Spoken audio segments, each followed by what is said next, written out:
ఒకరోజు ఆ దేశపు రాజుగారి కూతురికి జబ్బు చేసింది. ఏ మందులూ పనిచేయలేదు. అడవిలో ఒక రాక్షసుడు కాపాడే సంజీవని మూలిక తెస్తేనే యువరాణి బతుకుతుందని ఋషి చెప్పాడు. వెంటనే రాజుగారు, ఆ మూలిక తెచ్చిన వాళ్లకి నా కూతురునిచ్చి పెళ్లి చేస్తా, సగం రాజ్యం రాసిస్తా అని చాటింపు వేయించారు. చాలామంది వెళ్లారు, కాని రాక్షసుడికి భయపడి వనక్కి వచ్చేశారు.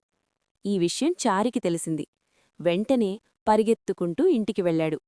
అమ్మా, నేను ఆ మూలిక తేవడానికి అడవికి వెళ్తున్నాను. అందరూ నన్ను సుంటా అంటున్నారు కదా, నేను సుంటాని కాదు, నీ కొడుకునని నిరూపించుకుంటాను అన్నాడు. అమ్మ మొదట భయపడి వద్దంది. నాకు రాజ్యం వద్దు, ఏమీ వద్దు, నువ్వు నా కళ్లముందుంటే చాలు అని ఏడ్చింది. ఈ పూర్తి కథ చూడాలి అనుకుంటే కింద లింకుంది, క్లిక్ చేసి చూడండి.